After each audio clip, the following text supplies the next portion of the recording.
Nalgonda municipal corporation 25వ ward 25వ division.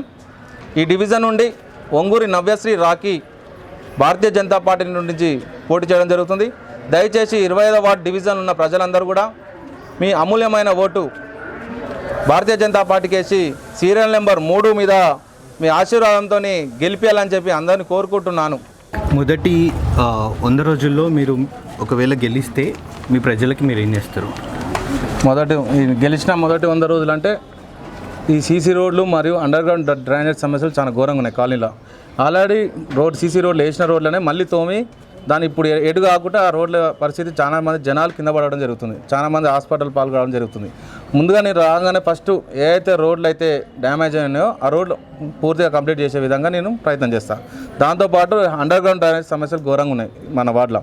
దాంతోపాటు ఎక్కడ పడితే అక్కడ గుంతలు ఉన్నాయి. కాబట్టి ఇది ఎంత ఓవరాల్గా ఏంటంటే మెయిన్ సీసీ రోడ్లు డ్రైనేజ్ వర్క్తో నెక్స్ట్ డ్రైనేజ్ కనెక్షన్ ఇవన్నీ కూడా కలుపుకుంటూనే అన్ని డెవలప్మెంట్ అవుతుంది. కాబట్టి నా మొదటి 100 రోజుల్లో 100%గా నేను డ్రైనేజ్ వ్యవస్థ పైన సీసీ రోడ్ల వ్యవస్థ పైన నేను పోరాడతాను. మీ వాటి నుంచి చాలామంది పోటీ చేస్తున్నారు కదా, మీకే ఎందుకు ఓటేయాలి? ముందుగా నాకే ఎందుకు ఓటేయాలంటే ముందుగా అవతల పార్టీ నుంచి గెలిచిన కాంగ్రెస్ అభ్యర్థి ఎవరైతే జూలకంటి ధనలక్ష్మి ఉన్నదో ఫస్ట్ వాళ్ళ గురించి మనం తెలుసుకోవాల్సి ఉన్నది. ఎందుకంటే గతంలో మొదటిసారి గెలిచినప్పుడు చాలామందికి ఇక్కడ ఉన్న ఈ వార్డులో ఉన్నది చాలా రోడ్లు డెవలప్మెంట్ కానీ చాలా డెవలప్మెంట్ లేకున్నది. చాలామందికి హామీలు ఇచ్చారు. ఏ హామీలు అయితే ఇచ్చారో పెన్షన్లు కానీ సీసీ రోడ్లు కానీ రోడ్లు కానీ డ్రైనేజ్ వ్యవస్థ కానీ అన్నీ నేను ఈ 5 సంవత్సరాలు పూర్తి చేస్తాను అని చెప్పి మొట్టమొదటిసారి హామీలు ఇచ్చి ఎలాంటి డెవలప్మెంట్ చేయలేదు. దాంతోపాటు రెండోసారి ఎలక్షన్స్ వచ్చినప్పుడు కూడా మొదటిసారి అయినా నేను ఈ ఒక్కసారి అవకాశమే అని చెప్పి ప్రజలను కోరుకుంటే ఆ రోజు మళ్ళీ ప్రజల ఆశీర్వాదం ఇస్తే ఇప్పటికి 10 సంవత్సరాల నుంచి అంటే 2 టర్మ్ వరకు కౌన్సిలర్ అయ్యి కూడా ఎలాంటి డెవలప్మెంట్ లేదు. ఈరోజు జరిగిన రోడ్లు సీసీ రోడ్లు కూడా సెంట్రల్ గవర్నమెంట్ సంబంధించిన అమృత్ స్కీమ్ సంబంధించిన రోడ్డు తప్ప ఈ యొక్క కౌన్సిలర్ కాంగ్రెస్ సంబంధించిన నిధులు కావు. దాంతోపాటు ఇక్కడ చాలామంది మహిళలు మా వార్డులో ఉన్న చాలామంది వృద్ధులకి పెన్షన్లు ఇప్పిస్తా అని చెప్పిండు. 2000కి 4000 ఇప్పిస్తాను నాది బాధ్యత అని చెప్పిండు. డబుల్ బెడ్రూమ్లు ఇప్పిస్తా అన్నాడు. అనేక పథకాలు ఏ అయితే కేంద్రం నుంచి కానీ రాష్ట్రం నుంచి ఏ అయితే పథకాలు ఉన్నాయో ఈ యొక్క పేద ప్రజలందరికీ అందుబాటులోనే ఉంచుతా అని చెప్పింది. కానీ ఎప్పుడు కూడా ఆయన కౌన్సిలర్ ఎలక్షన్స్ అప్పుడు వచ్చి మళ్ళీ ఎలక్షన్స్ అప్పుడు ఇప్పుడు కనిపిస్తుండు. కాబట్టి ప్రజలందరూ కూడా ఇప్పుడు ఒకటే మాట మీద ఉండరు, ఎట్లా ఓటు వేయమని చెప్పి కాంగ్రెస్కి అంటారు. నాకే ఎందుకు ఓటు వేయాలని నేను కోరుకుంటున్నా అంటే నీకు గతంలో నేను చిన్నప్పటి నుంచి 10వ తరగతికి అయిపోగానే నేను అఖిల భారత్ విద్యార్థి పరిషత్ ఏబీవీపీలో చురుగ్గా పాల్గొని తెలంగాణ ఉద్యమంలో కూడా చురుగ్గా పాల్గొని అనేక కేసులు పాలైనా. దాంతోపాటు విద్యార్థులకు సంబంధించిన పేద విద్యార్థుల స్కాలర్షిప్స్ కోసం ఫీజు రియంబర్స్మెంట్ కోసం అదేవిధంగా హాస్టల్స్ మెరుగైన భోజనాలు పెట్టాలని చెప్పి అనేక పోరాటాలు చేసిన. దాంతోపాటు నేను బజరంగ్ దళ్లో జిల్లా అధ్యక్షుని చేసిన.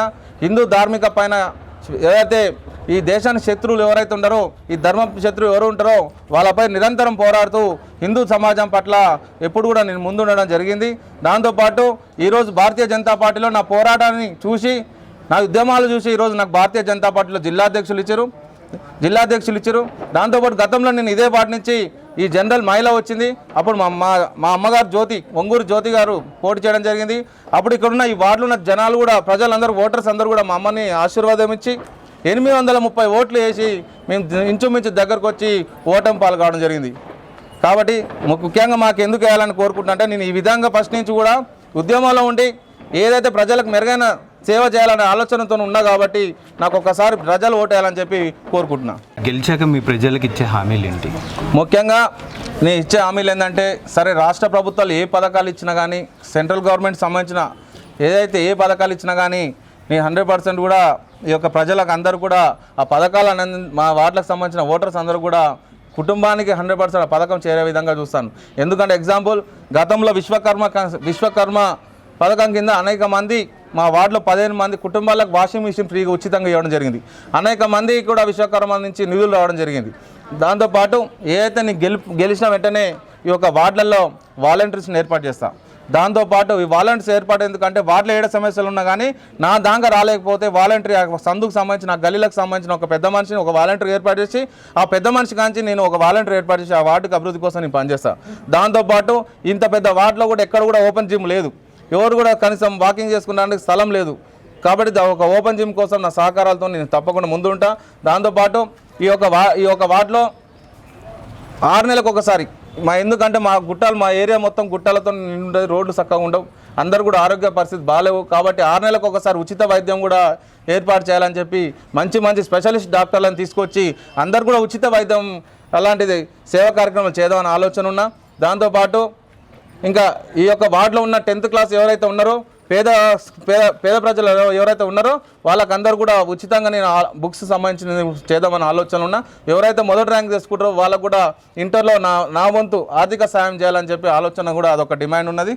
దాంతోపాటు ఇంకా వీధి లైట్లు కానీ స్ట్రీట్ లైట్స్ కానీ డ్రైనేజ్ సమస్యలు కానీ ఏ సమస్యలు ఉన్నా కూడా ఇవన్నీ నేను ఈ ప్రజలు ఏదైతే నమ్మి నాకు ఓట్లేస్తారో 100% వాళ్ళకు ముందర ఉండి నేను సేవ చేస్తానని చెప్పి వాళ్ళ ఇంట్లో కొడుకులాగా ఉండి సేవ చేస్తానని తెలియజేస్తున్నా. దయచేసి ముఖ్యంగా ఈ వార్డు ప్రజలను ఒకటే కోరుకుంటున్నా, ఈ వార్డులో ఉన్న ప్రజలు 2 సార్లు ఈ యొక్క కౌన్సిలర్ గతంలో ఉన్న కాంగ్రెస్ కౌన్సిలర్ ధనలక్ష్మి జూలగడ్డ ధనలక్ష్మికి 2 సార్లు ఇక్కడ ఉన్న మైనార్టీలు ఓట్లేసి గెలిపించి 25 వార్డులు ఉన్న ప్రజలందరూ కూడా ఇబ్బంది పడుతున్నారు. దయచేసి మైనార్టీకి సంబంధించిన ఓటర్లు ఒకటే విజ్ఞప్తి చేస్తున్నా, దయచేసి మీరు యొక్క ధనలక్ష్మి కాంగ్రెస్కి ఓటు వేయకండి. ఎందుకంటే మీ ఓట్ల వల్ల ఇక్కడ ఉన్న 25 వార్డు మొత్తం కూడా చాలామంది ప్రజలు ఇబ్బంది పడతారు. దయచేసి మీరు మైనార్టీలు 2 సార్లు అవకాశం ఇచ్చారు. ఈరోజు మీ మైనార్టీ గల్లీలలో కూడా ఎలాంటి డెవలప్మెంట్ లేదు. అది దయచేసి మీరు అర్థం చేసుకునే అవసరం ఉన్నది. మీరు అవకాశం ఒకసారి భారతీయ జనతా పార్టీకి ఇవ్వండి. ఏదైతే మీ మైనార్టీ పేద ప్రజలు ఉన్నారో అదేవిధంగా మిగతా పేద ప్రజలందరూ కూడా కేంద్రానికి సంబంధించిన పథకాలు మీ ఇళ్లలోకి వచ్చే విధంగా నేను ప్రయత్నం చేశానని చెప్పి తెలియజేస్తూ మైనార్టీలకు ఒక్కసారి రిక్వెస్ట్ చేస్తున్నా, ఇంకోసారి కాంగ్రెస్కి వేయొద్దని చెప్పి వ్యక్తిగతంగా నాకు ఒక్కసారి అవకాశం ఇవ్వాలని చెప్పి మైనార్టీ సోదరులను కోరుకుంటున్నాను.